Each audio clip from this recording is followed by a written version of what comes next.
manuscripts differ so widely from one another. This is a case in point.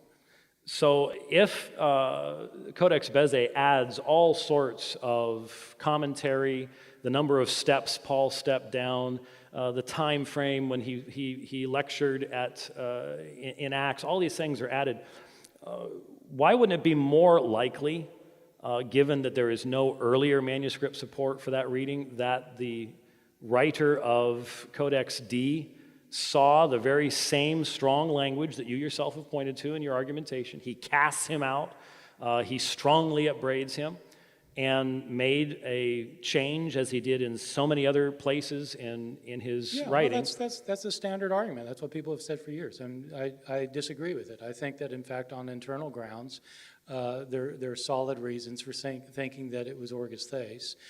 My principal reasoning has nothing to do with the value of Codex Bezae, as you probably know. I mean, you've read my articles on it, so I assume you've read my article on Mark 141. I have.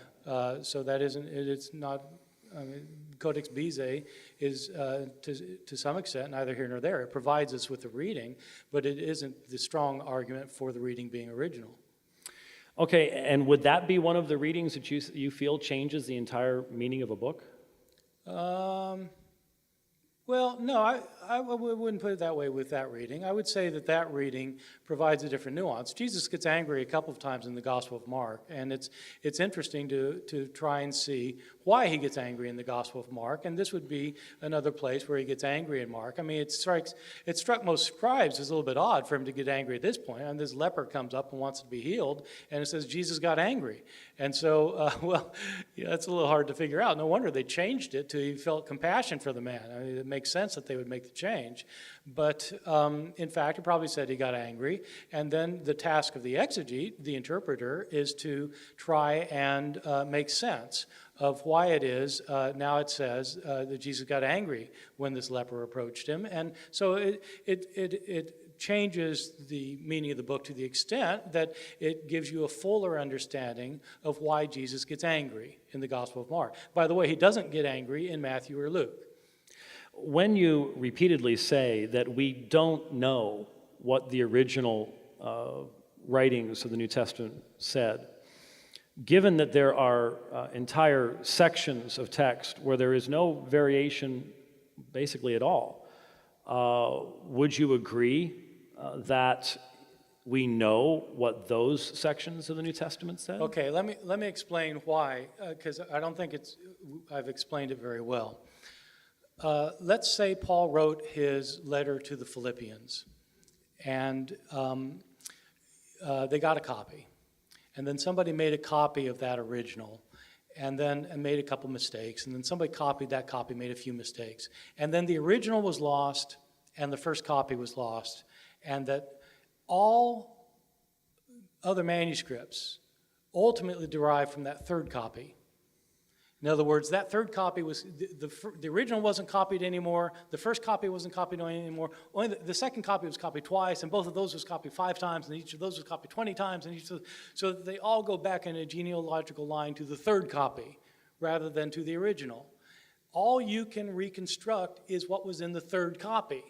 And all manuscripts, when they agree 95% of the time, or whatever number you want to put on it, when they agree 95% of the time, that just shows that they all go back to that copy. It doesn't show they go back to the original.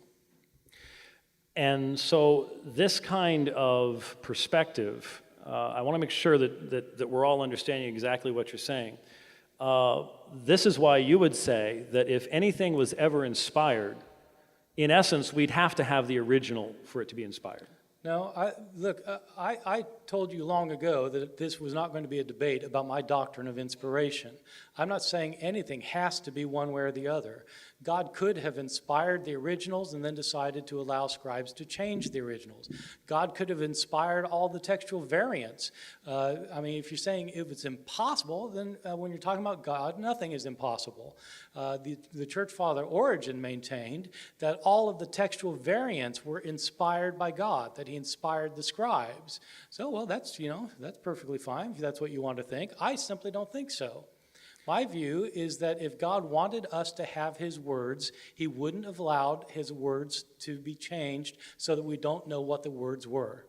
So the standard then that would have to exist for you to have maintained the position that you held would have been either the originals or some perfect copy thereof.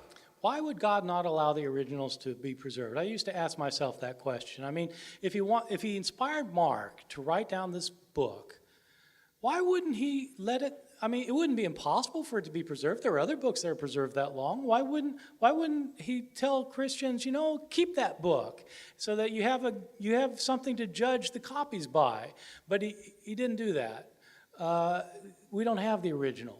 So it made me suspect that maybe God wasn't that interested in giving us his words. If he was, why didn't he give them to us? That was my question. So clearly that's not the perspective of the apostles themselves, who themselves did not have access to any originals of the Old Testament, and yet they quoted freely from the Old Testament based upon even translations of the Old Testament. That's so right. It was not their view. I'm sorry? That's is right. not their It was view. not their view, no. Right. So as you are thinking about this, then I should say, though, when they quote the Old Testament, it's a very interesting thing because they quote it in different forms, and in the form they quote it often is not the form that we have it. Matthew, for example, quotes the Old Testament sometimes. He'll give a quotation of Scripture that you can't find in the Bible. Why is that? Because he had a different form than we have. So to apply your standard then, how could there have been any revelation given without the ability for perfect copying down through the ages? It didn't have to be perfectly copied. God could have just preserved the originals. So if there is any claimed scripture from antiquity that does not have the originals, the Quran has textual variation in it, that can't possibly come from God then?